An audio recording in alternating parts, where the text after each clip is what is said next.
welcome to the third edition of Placement Tales EEE 2023. I'm Rachita, part of the Changemakers Society and one of the moderators for today. We have received amazing responses from our previous Placement Tales episodes. We've invited a panel of wonderful people from EEE, all in very different job profiles, to give you a better idea of the type of career you choose. We hope you get some solid takeaways from the journeys and draw from their experiences to make your placement journey as smooth as possible. Over to Puneet now to introduce the panelists. Welcome everyone.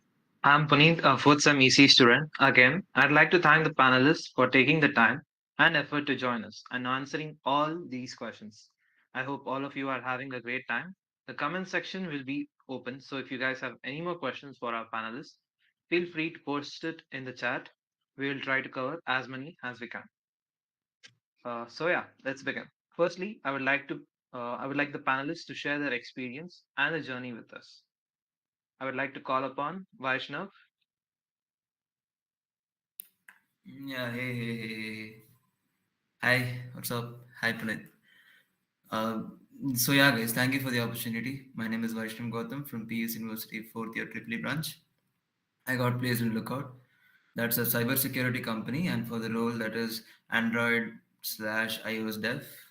And I had also got placed in Deloitte, and that was for testing. And so both these companies were giving full time only. And from PS, we are supposed to do an internship for the final semester, right? So for that, I had to look for an off campus opportunity. So I'm working as an IoT software intern. Yeah, that's about. Thank you, Vaishnav. Yeah. Thank you, Vaishnav. No, no, Now I one would second, like to one call second. upon. Sorry, Okay, I okay, forgot. okay. I believe we were supposed to answer about our other things as well. Sorry, I forgot. Yeah, so I did my summer internship in DRDO, CAIR, and as far as projects are concerned, I've done quite a few projects and internships in the IoT and in the app dev domain. That's about it. Thank you so much. Okay. Thank you, Vaishnav. Now I would like to call upon Sanjana. Hi, you can hear me, right? Hi, Puneet. Hi, everyone. My name is Sanjana Koppella. I'm actually a research and development intern at a company called Medetronix Labs. Um, in terms of projects and club activities, I think I was pretty involved overall in college. And I think in discussions further, we'll be talking about how we were able to manage all of that. So, yeah, I'm looking forward to a great session. Yeah. Okay. Thank you, Sanjana. Now I'd like to call upon Sakshi. Hi guys, first of all, thank you for having me. I'm currently interning as an analyst at Bain Company. So, coming to college, I was actually majorly involved in extracurriculars. I was a student lead at TEDx PESU, TEDx chapter at our university, and I was also the head of finance for our MUN society, the PESUN society. Right now I'm interning as an analyst.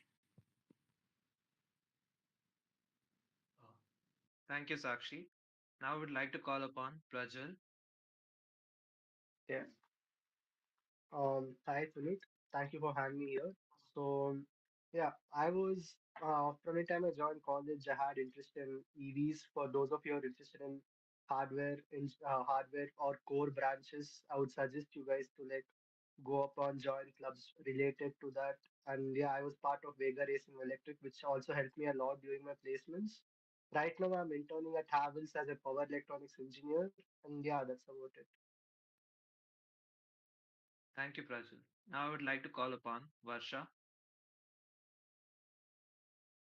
Um, Hi, yeah, so thank you for having me.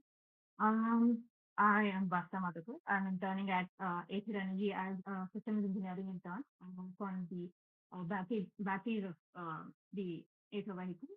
And in terms of involvement in terms of clubs or projects in college, unlike the other panelists, I actually haven't done any of that. I don't really have too much experience on that side of things, but I've had a summer internship post third year in Indian Institute of Astrophysics. So yeah, that's it. Thank you, Varsha. Now I would like to call upon Mansimran. Hi. First of all, I thank you a lot for having me here. So right now I work at Unboxed as by Netcore as a customer success manager. And in college, I was part of the Right Angle Committee, and I did my summer internship in third year at Flutura Data Science and Analytics. Thank you, Mansimran. Over to Rachita. So we'd now like to begin with the questions. Um, so we would like to know what your placement experience was like. Would anyone like to take this question up? Yeah. Okay, thank you, Varsha. It was pretty nerve-wracking, I'm not gonna lie, because initially the number of CS companies that come are a lot more than the AAA companies, so you get a little nervous about whether or not you're going to get placed, despite the number of tests that you write, because most of them end up being CS companies who probably wouldn't crack all of the tests or interviews. But I think once you get a way, you have to write quite a few tests in order to get a hand of how to approach tests or interviews and what subjects to focus on more. So yeah, once you start writing more tests and have the experience, I think things get pretty easier and yeah, pretty helpful. So what was the procedure like for different companies?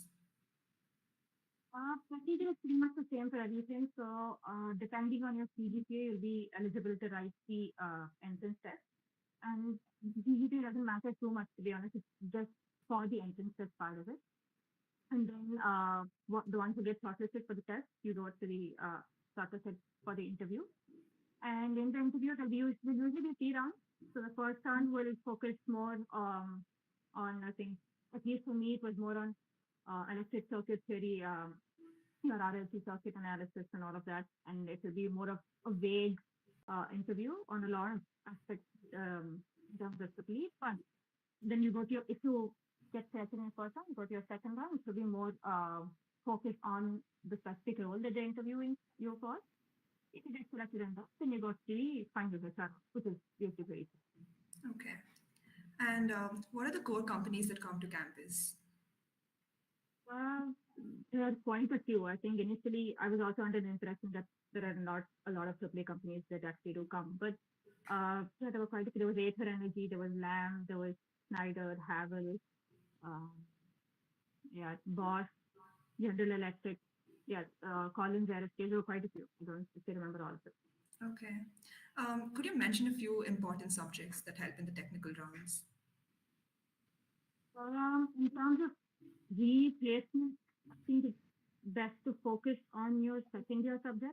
Mm-hmm. So get your basics on like your analog electronics, power electronics, digital electronics, microcontrollers, electric circuit theory. I think those subjects actually do play a huge role in understanding a lot of the important concepts. So get your basics strong first.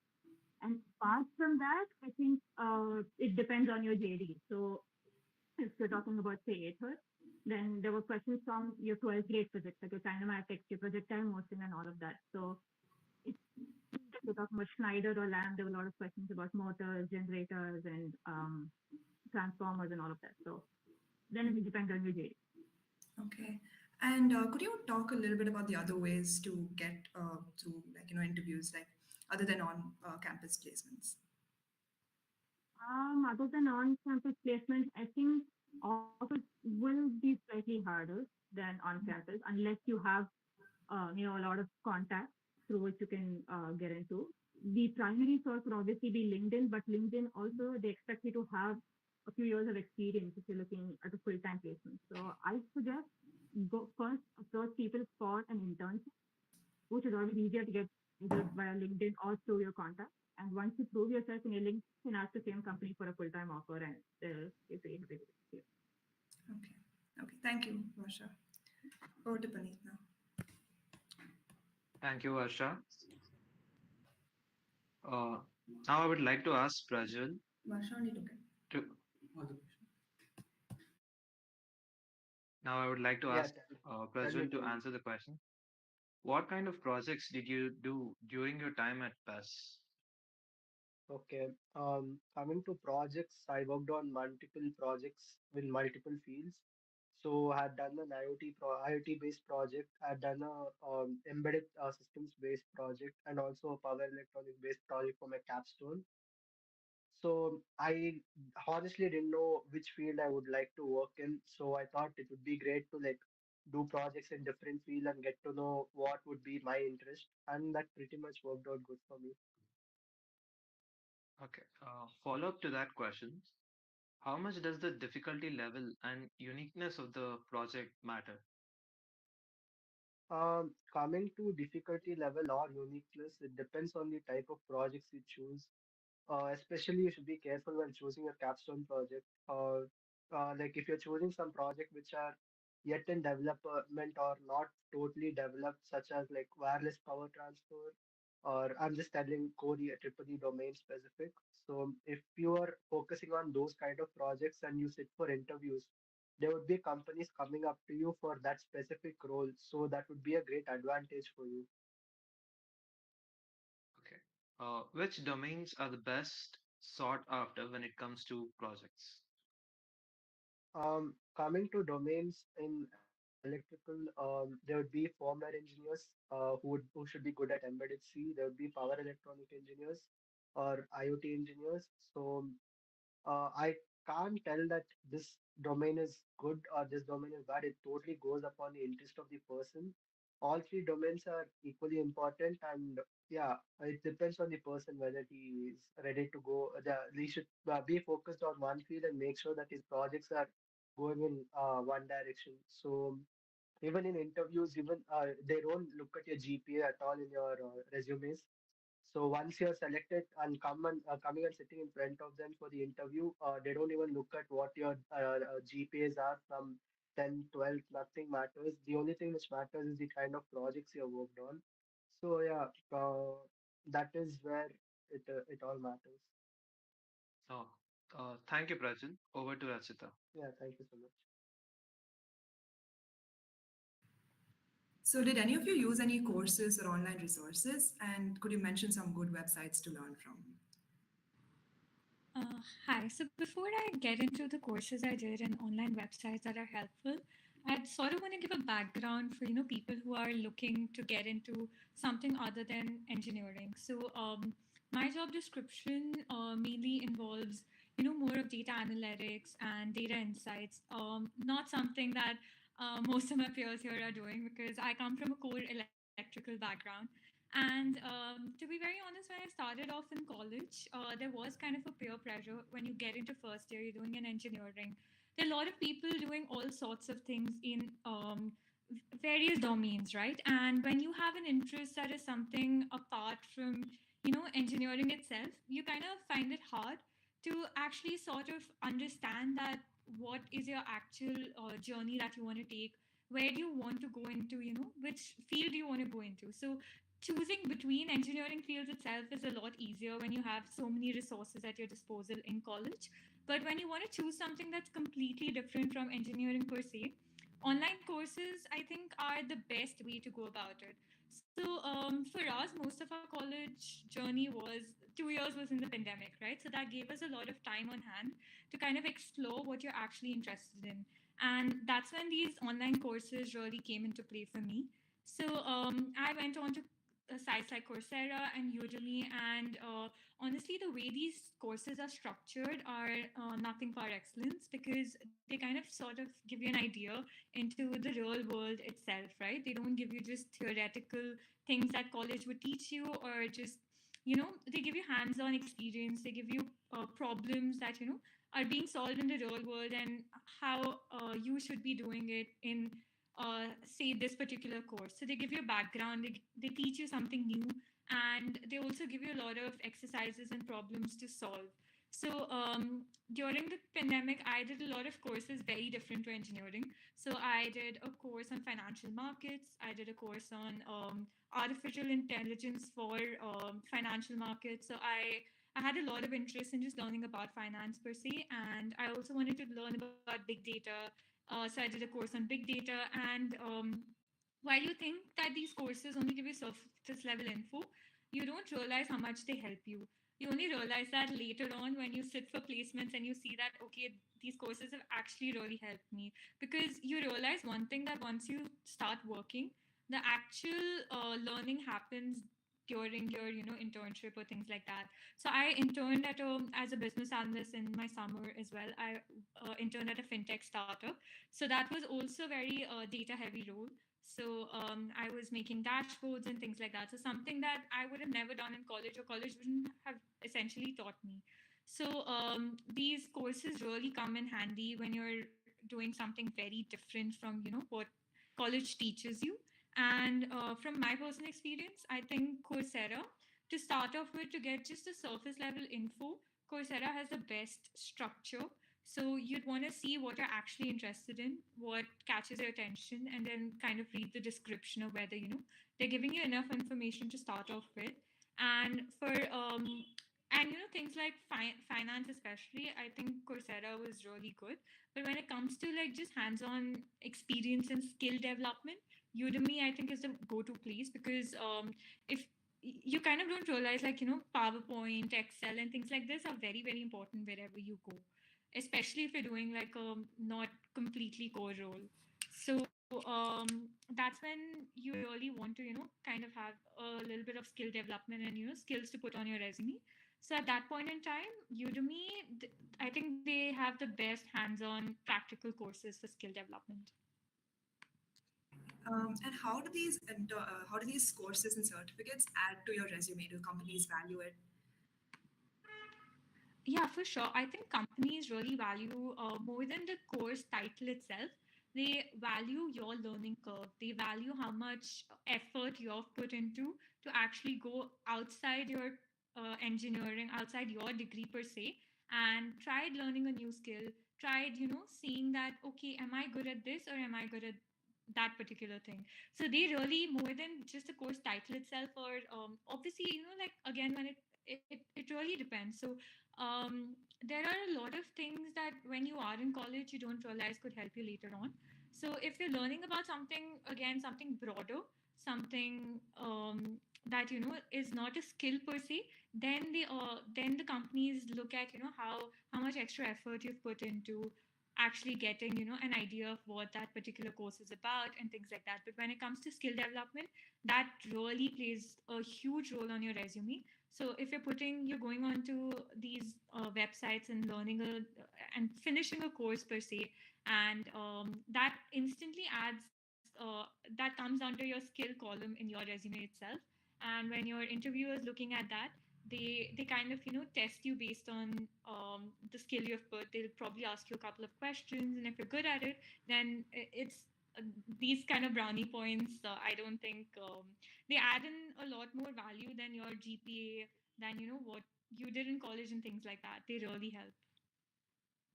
Okay, thank you, Sakshi. Over to Puneet now. Thank you. Thank you, Sakshi and Lojita. So, how did you prepare for interviews? Would any of you like to answer this question? Hi. So if I speak about my interview prep, I was very sure from the beginning that I wouldn't, go for a job that involves pure coding or, pure core electrical job. So my way of placement prep was very different. I did a little bit of lead code and hacker rank and things like that, so that, I don't completely lack out in the technical aspect. And then, as my friend Sakshi spoke, I also took a lot of courses in different domains like business development and data analytics, and I worked on my communication skills and things like that. When companies started coming to our college, I looked at various job profiles which matched my interest. And when Unbox came to our college, it offered me exactly what I was looking for, so I went for it. So, what's the overall process? Like, what needs to be done before and after the interview? So I feel before the interview, it's very crucial to research about the company and the position, to gain a better understanding of the role and the company culture and whether you want to be a part of that culture. It's very important to prepare answers for common interview questions, like questions about your skills or experiences or qualifications, because there are a set of questions which are common in all kinds of interviews. So it's good to have your answers prepared beforehand. If your interview is offline, it's very important to like choose your attire really well and groom yourself accordingly, because the way you present yourself changes the mind and the the thought process of the interviewer. So I feel the way you groom yourself in an offline interview is also really important. During the interview now, I feel it's very crucial to show enthusiasm and a positive attitude, and to listen carefully to all of the interviewers questions and answer in a clear, like concise and a really confident manner. Also, if like you're not very sure about any answer, then you shouldn't be hesitant to accept it, that maybe, yeah, I'm not very sure about this. There's nothing wrong with that. And after the interview, I feel it's very important to evaluate your interview experience, so that you can pin down that, okay, this went right, this went wrong, maybe I can improve on this in my further interviews. So that's really important. Okay. So, what skills did you feel were really important to have a good interview experience? So I basically say there are four skills, and a combination of all of them can totally ensure a great interview experience. The first skill basically is confidence. It's the ability to demonstrate self assurance, that even when you're under pressure, you have to convey a positive attitude. That's very impressive. The second is problem solving skills. Interviewers nowadays, that's exactly what they're looking for. They look for an ability to just demonstrate critical thinking and problem solving abilities when you're answering questions. I feel that's very crucial too.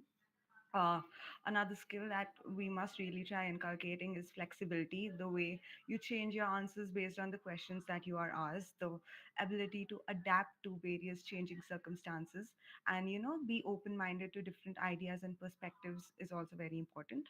And apart from that, the most important thing is communication skills, because that literally is your ability to effectively communicate your thoughts and ideas. And you can implement asking relevant questions and listening to the interviewers response, and I think that's really important. Okay. Thank you, Mansimran. Yeah. Over to Rachita. Thank you, Puneet. Could you tell us a little bit about the internships you can do during undergrad? Would anyone like to take up this question? Yeah. Hey. Yeah. So I think getting the first internship is very tough. So for that, I would suggest to be familiar with the tech stack that the companies are actually working on right now. So like there's a difference between just theoretical knowledge and then actually working your hands on. So like, be it a software kind of a thing or be it a hardware kind of a thing. And to land the first internship, you can try LinkedIn. At least it worked for me, at least. Or you could try for all these career portals. And for the first internship, please don't look for any kind of like remuneration, because just for 2 months internship the companies will not really pay you. So just for the yeah so like just for the corporate kind of a work culture experience, you can try out many things. That are startup companies are always fine with taking in 2 months interns and all that.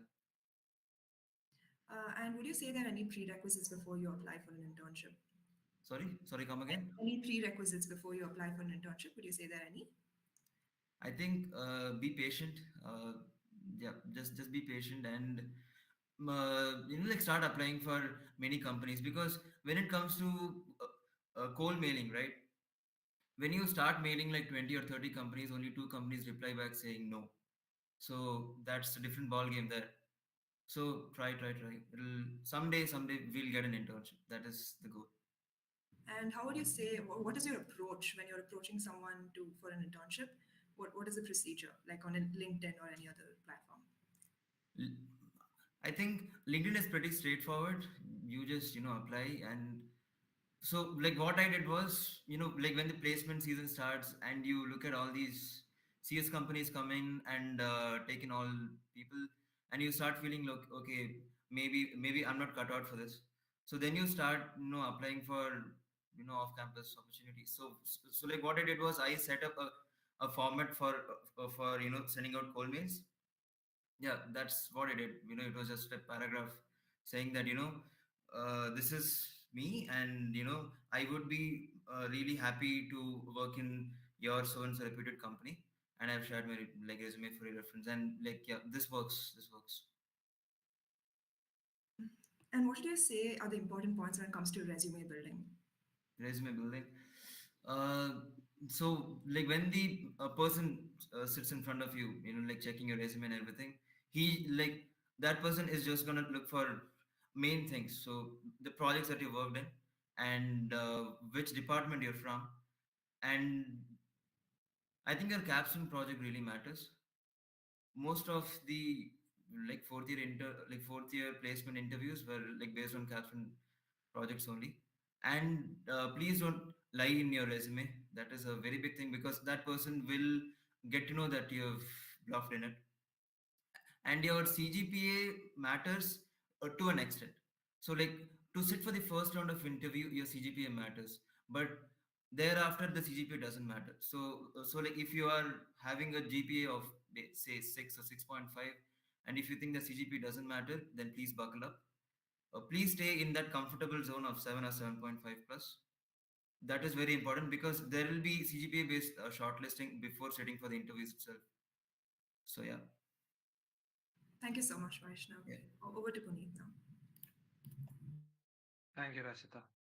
So, how are we supposed to handle the stress of college with multiple other things? Would anyone like to answer this question? Hi, I take it up. Just before that,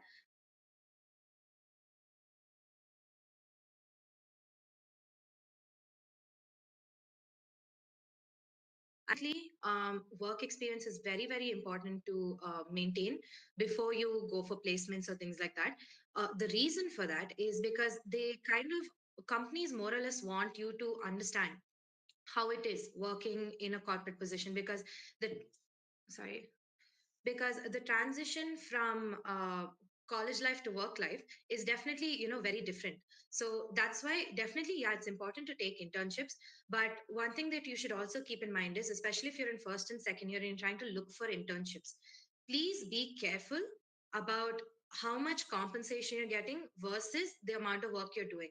Definitely, like Vaishnav said, for 1 2 months internships, they might not give you remuneration, but at the same time you should make sure you're not being overworked for what they're offering you. So that's just one point I wanted to add. And now about stress. So the main reason I wanted to take up this question is, I think it would be an understatement if I say I wasn't very involved in other activities during college. Because I've been in almost majority of the clubs for at least a short span of 6 months to a year, and I've involved in many competitions. I was an MC at the same time as a participant and everything, all while being a college student myself. And Tripoli is definitely a very rigorous department. Our teachers are always giving us work, and especially in our last semester towards sem 6, we almost had projects and everything. So yes, I will admit that it's going to get very stressful, and the college we're in and everything, not all days are going to be easy, so I'm not going to sugarcoat that. But there are multiple ways to approach the stress in such kind of situations.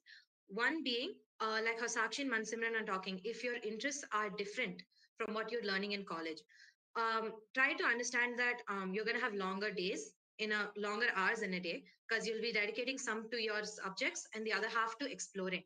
So yeah, it will be a lot, but make sure that college is the most important time to figure out who you are as a person. And if you try your best to take your leaps now in what you're doing, you will have a much more fulfilling future ahead. You'll know what you want to do in a career. So that's one thing. Second thing, if the kind of interests lie aligning with what you're doing in college, then most definitely you can align your work, you can minimize your stress by trying to align your days where college work is less, give it more time for your external activities, and vice versa. Those are two approaches. Or the third approach that you can follow is, most definitely take the help from your fellow students and never lose hope. Because we're all in the same path, we're all trying to be the best, we're all trying to stand out. So there's no problem in asking other people for help, because at the end of the day, we're all people and we're all trying to stay sane. So yeah, honestly, people are there for you to help you out, and I wish you all the best. Yeah. Thank you, Sanjana. Now, competitive coding versus development. Which is more useful for placements? Would anyone like to answer this question? Oh, yeah, so I'd really like to take up this question. Now, I think the answer depends on the kind of company and the kind of role for which you're applying. Because some companies really value coding skills and algorithmic understanding, as demonstrated, through competitive programming, whereas others prioritize practical software development experience. I feel in general a combination of both is ideal as it demonstrates a well rounded set of skills, including the ability to write efficient, optimized code, as well as the ability to apply that knowledge into real world software development projects. So I feel a mixture of both of them is the optimum solution. However, I think it's really important to also keep in mind, as I mentioned before, that technical skills are only one aspect of the hiring process, and companies also consider other factors such as problem solving ability, communication skills, cultural fit, and all of that. Thanks. Thank you, Mansimran. Okay, so if I haven't taken part in many hackathons as opposed to my peers, does that put me at a disadvantage? Would anyone like to answer this question? Yeah, I'll take it up. Participate in hackathons. It is a very good thing to participate in hackathons because, see, first up, we are in PS. I guess this year we have like 52 hackathons happening. So I don't know what's stopping us, but okay. Regardless, I would say that hackathons talk about a different skill of you. So like, say you win it or say you just participate in it, but like 24 hours of slogging ass, right? So like 24 hours of slogging ass, and then you're thinking again and again and again, and so say something doesn't work, then you have a backup plan for it. So like that is what the person sitting there actually expects of you. So like how fast can you think of another solution? So yes, if there is an opportunity, please take it up. And see, at the at the end of the day, it is a rat race. So like, to stand apart from the crowd, I think doing hackathons is a very good option. Yeah. Thank you, Vaishnav.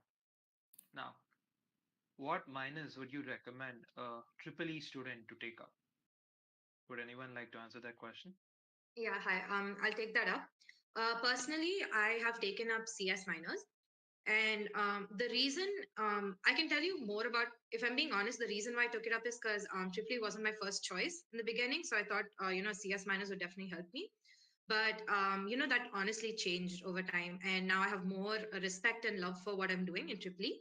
And the benefit of what CS minors gave me is that, so when you go to a corporate company, right, you don't assess, you'll be given a project. They just tell you that this is your part in the project.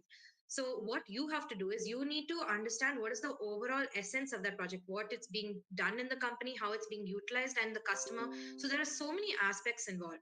So personally, what I feel the minus degree helped me with is, so when I'm looking at a project, I have both a perspective as a hardware student as well as a computer science student.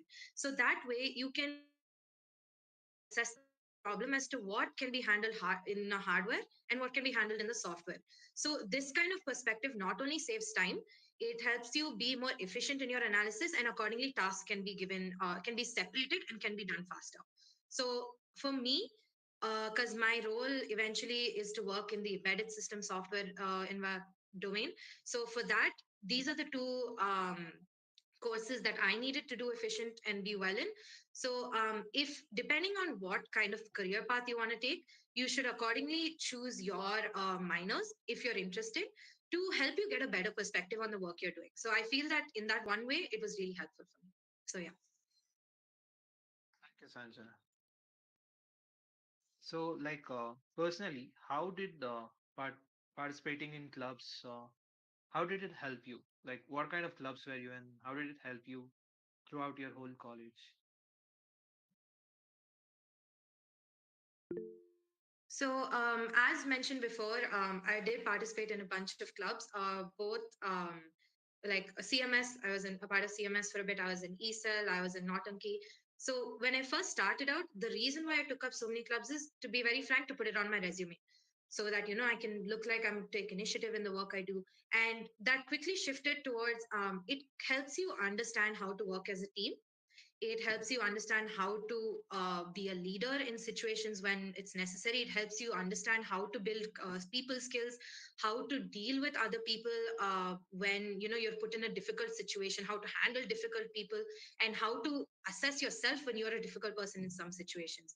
So these kind of things is something you can't learn in college, and it's definitely important for workplace environment to how you interact in your career path ahead.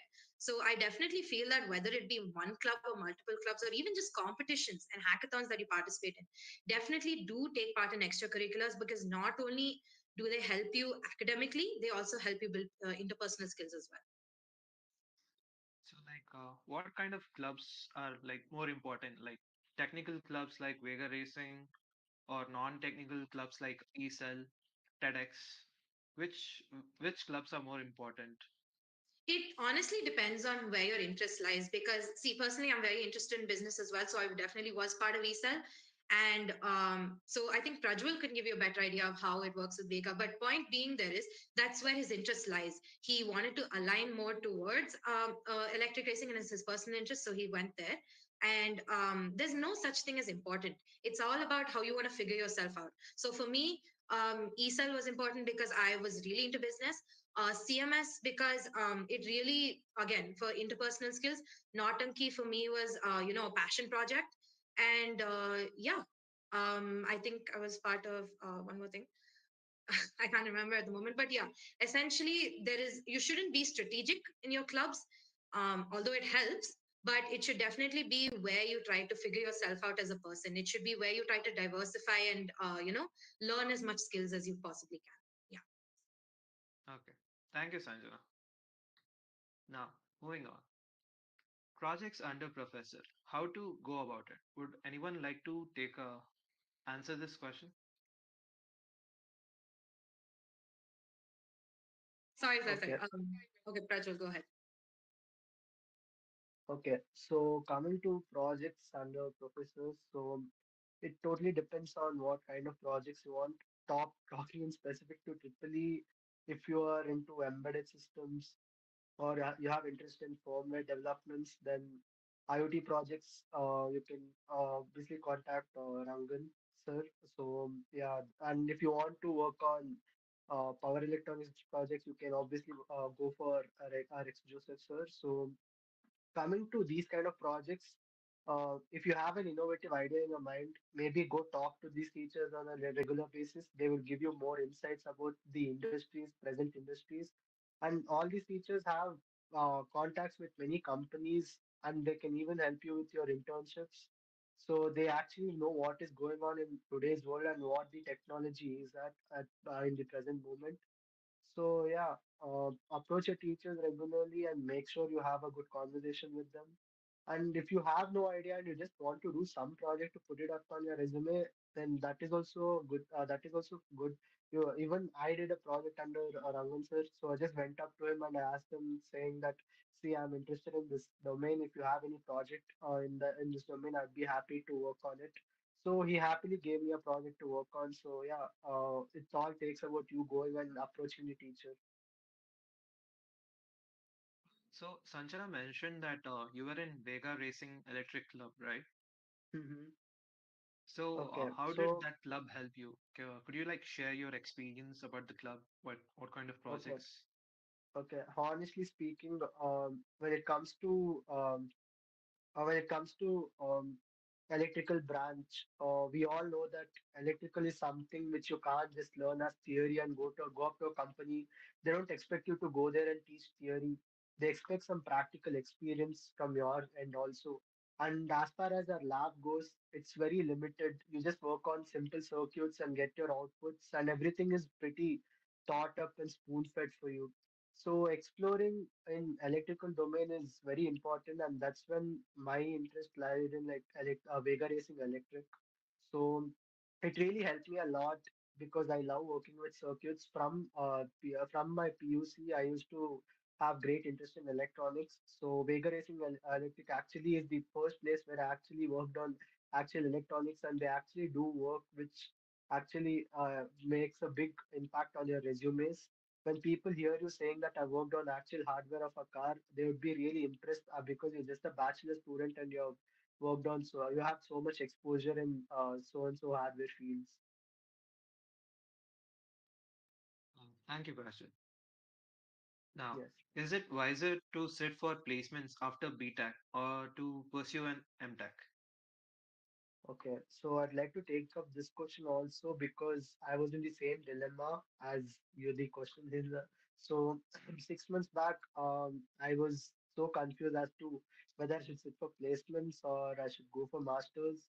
So for me personally, I honestly didn't even apply for a non-core job because even if I get it, I don't want it. I wanted something which I'm interested in, and even if the pay is less, I just want to go to a company and learn more about what I've studied. So, to be honest, if you're well off and you can, if you have enough fundings to go for masters and you're from a circuit branch, I would suggest you go for masters without any doubt because whatever we learn in bachelor's degree is just all theory and every so when it comes to subjects like power electronics or embedded systems, we have studied on concepts which are being used in which have been used in 2000 or 2005 ish years. So we had learned about MSP 430, which is no more used. So pretty outdated syllabus, and companies do expect way more than that.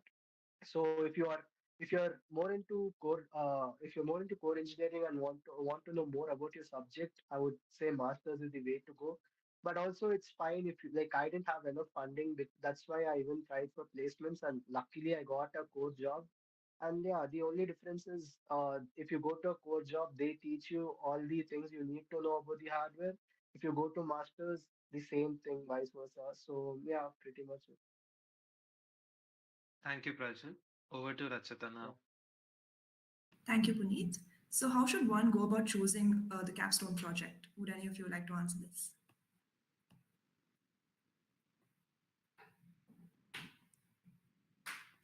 I think I'll take that up. So I took my capstone project. So one very important thing is you just don't want to see the team that you're with. A lot of people think that okay, I'm taking a capstone project. I want to get a good grade. That's just the thought process behind it, which you realize is very wrong after completing your project. So what you should essentially be looking at is where does my interest lie, what skill am I learning through this particular project? So essentially, in the first task itself, when you're choosing your problem statement, when you're choosing your domain, that is very important.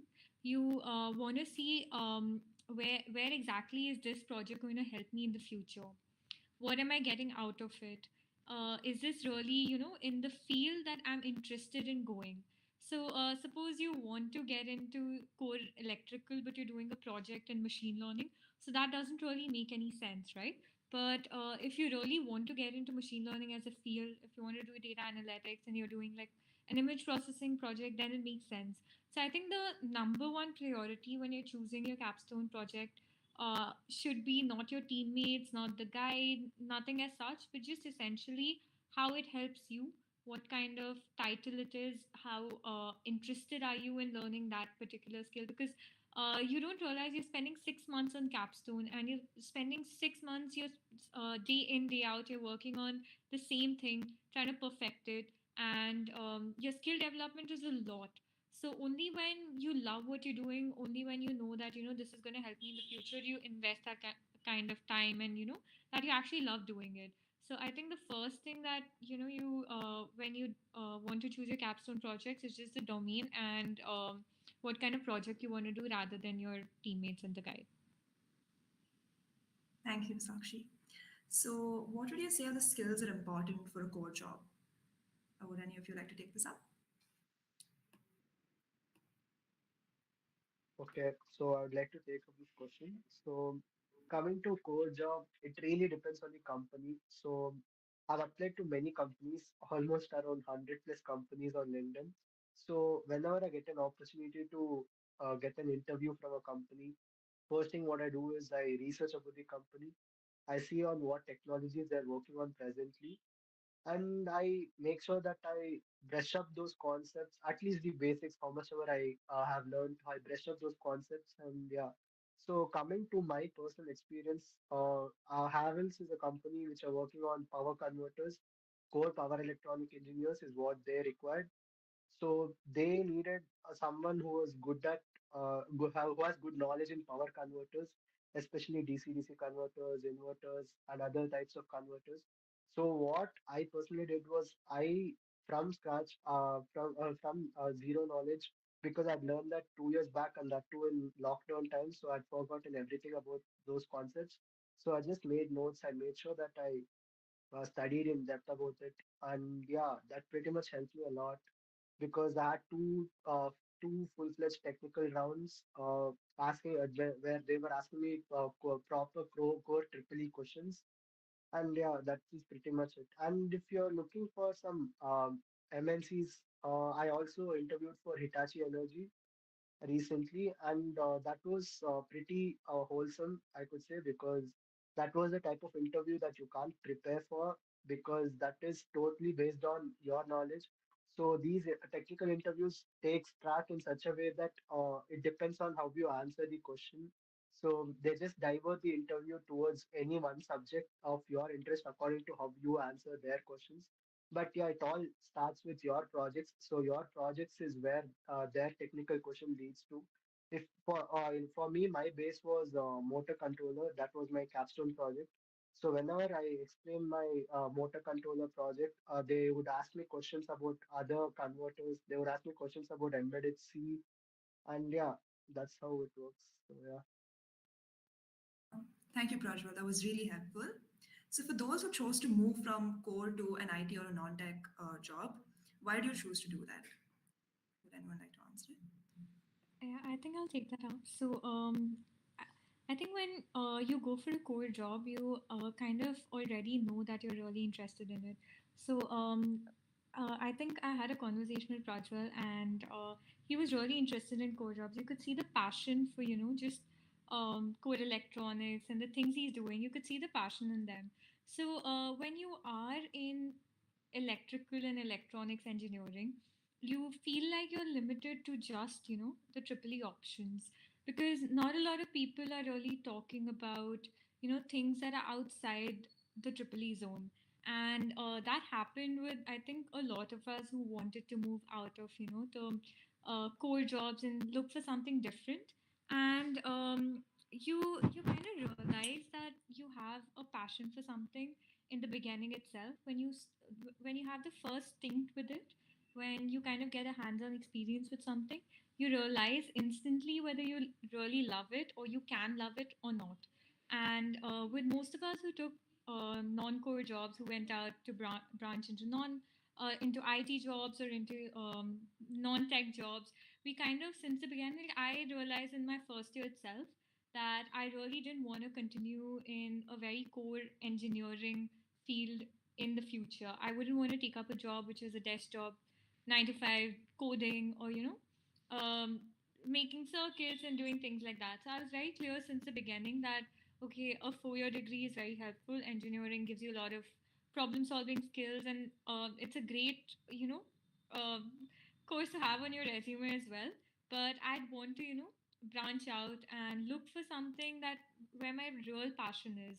So I think that's very important for you to first ask yourself whether do I really love doing what I do? Do I love the degree that I'm doing? Do I want to continue in a field which has electrical and electronics embedded into it? So I think that's the first question someone should ask themselves. And even if the slightest answer is no, if you're in your first year or starting out in your second year, try exploring. That's where how Sanjana mentioned clubs are very important. So the only way that you get real practical experience on exploring other domains is through clubs. We kind of don't give that much importance to it, thinking that my I need to maintain my GPA, but we don't realize that being in clubs, being with people who are so smart around you, kind of gives you an extra push to do better as well. So I went like I said, in first year itself, I kind of realized that maybe I don't want to get into a core electrical branch, but I need to, do my engineering diligently. I need to study, I need to get the grades, and I focused on that, but I also focused on branching out a little bit. So in my first year, I joined the MUN Society. So I went for months. I went for the Economic and Financial Committee. So got a taste of that. Saw that I really liked finance to begin with. And then when TEDx came in, I got the opportunity. So the great thing about TEDx was I got to, sit down with people who were really accomplished in their fields. So I saw a lot of engineers turned entrepreneurs, turn different things. So turn even there was one of the people who was from IIT who became a musician. So there are a lot of, when you interact with such brilliant people who have excelled in their field, doing something that they thought they'd probably like but branched out into something completely different, it kind of gives you the confidence that you can also branch out into something different that you are truly passionate about. So I think when it comes to choosing a non-tech or choosing a tech job, it all comes down to whether you love doing what's presented in front of you. So yeah, that's about it. Thank you, Sakshi. So would any of you like to talk about what the resources are that you could use to prepare for such IT roles?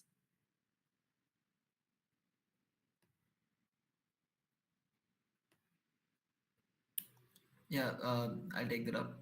Thank you. I guess we should know. Okay, so I can talk about looking for a CS company from a triple E background. Like try some coding. I think you can start with coding ninjas or maybe lead code for that matter, and you don't need to know like two or three languages. You just need to know one language, and in that one language you should be perfect. That is what the company looks for, because you will be having like 2 or 3 rounds, and in those rounds they will be asking you to code, and that can be your language, I mean your favorite language, but in that language you should be perfect. There are so many tutorials out there, be it YouTube or be it Coursera, Udemy, whatever, right? But yeah, that's about how you can prepare for CS interviews. Thank you, Vaishnav. So do any of you have any advice for your juniors in general,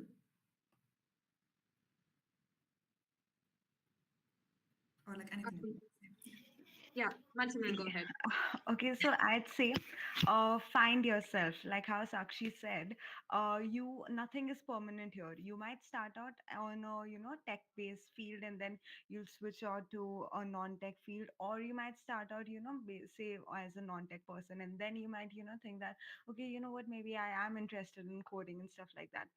So what I'm trying to say is nothing is permanent. You don't have to follow a kind of schedule, or that okay, this person is doing this, my friend is doing this, maybe I should do that. None of that matters. In the end, it all comes down to just you, what you want, what your passion is, what is gonna make you happy at the end of the day. Because everyone can bag a job, that's really not the point. Everyone can get a job, but what really matters is, are you really happy going to your office every day? It might really sound cliche, but within 1 month of working, this is exactly what I've come upon. Because you really have to be happy where you are. You need to give yourself the you that you can't restrict yourself. Because once you start restricting yourself, even in a place where you thought you were happy to be, you can never be happy. And in this current world, I feel it's very important to find yourself, to be yourself. And like say I'm in a startup, and suppose one day I feel that maybe this customer success is not my cup of tea. Maybe I am interested in, say, something like business analysis or something. So it's easy to shift. There are a million of opportunities in the world. There, everything is possible. If you feel something isn't going right at the moment, it might not be going right, but that doesn't mean it's never going to go right. There's always hope. And like, I'd like to share this a thought that maybe this principle that I usually go by It's that before the brightest sunrise, it's always the darkest night. Everyone has ups and downs in their lives, and we should really never limit ourselves after the downs, because things always get better, and all you have to do is just keep trying. Yeah, I Sanjana, you think, can. Yeah, yeah, yeah, you can go Sanjana, ahead. go ahead. Honestly, Mansimran put it perfectly. But yeah, as she said, there's always going to be ups and downs. And, it's exactly college is the one place where you can truly figure out who you are and what you want to do. And more importantly, not just college, your early 20s is the one time you can truly figure out what you want. Put parental pressures aside, put everything aside, and fun. Strangely enough, college does give you, at least PES themselves, give you a lot of opportunities to figure out who you are. There are so many clubs. You can even make your own club if you're interested in something, so use that to the maximum, whatever time restrictions you have. And most importantly, you're never alone. You may feel like you're surrounded by so many people in the same domain, but everyone is always there to help you. You have always people around you, so don't worry. Even your teachers are, especially in our department, it may not look like it, but we have so many wonderful teachers in our department who are always ready to talk to you, to give you the best advice. And they don't sugarcoat things. It may sound harsh, but they'll give you the reality straight up. Especially for a domain like ours, we need that reality. And so many times I've gone to my own teachers to ask them that this is how I feel, this is what I want to do. And without that, that hard truth, I wouldn't have made it to where I am right now. So your teachers, your friends, literally everyone is there to support you. So take a chance, risk it all, and all the best. I wish you all the best. That's most important. I think Simran and Sanjana articulated the advice really well, but I just have one more thing to add. So we kind of get caught up in where the waves are flowing. We kind of follow the herd. And I think we've all made that mistake at one point in time, all of us on this call, just following the herd, seeing what, most of the people are doing in college and thinking that, okay, if so many people are going in this particular direction, that's the correct direction, but while it might be the right path for them, it might not be the right path for you. So, the one advice would be that always listen to what your heart says, what you want to do, what truly where your passion lies. I'm saying this repeatedly because you kind of do get the peer pressure when people are, going for a lot of hackathons. While it might be good for them, while they might be really interested in it, your passion might lie somewhere else. So I haven't attended a single hackathon in my 4 years, and that worked out for me because my end goal was something completely different. So while there are a lot of opportunities present in college, just see what you align with, where you want to go, and what your destination looks like, and which is the best path for you. And I think that's the most important thing that you realize in 4 years of college is that everybody treads a very different path, and a lot of people end up in the same destination taking different routes. So see what works for you and just try being true to yourself. I think that would be my one advice. Thank you, Sakshi. So I think that marks the end of all the questions that we Okay, nice. have. Okay. Vaishnav, you can continue. I'm so sorry. Yeah, anyway, adding up to what was said, I guess, yeah, like I said, stay patient. And trust me, we're all very fortunate to be in PS. After coming out of PS, we have all realized that, I believe. Like people are struggling there, and we're still in our 20s, so we have a lot of time to, rethink our choices. And, and as far as the placement rounds are concerned, don't take it lightly. So say you have a HR round, please take it seriously. Like please do some kind of a background research and then go. So like don't sit in a placement round without having prepared. That's it. Thank you, Vaishnav. Would anyone else like to add anything?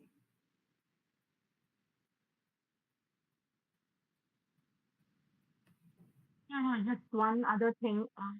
Like all of them talked about how you have to, align with your interests, and I think all of them put it really well. One other important thing is that just for the sake of the resume building, don't try to overburden yourself with a lot of things, because that can mess around a little too much and create a lot of chaos.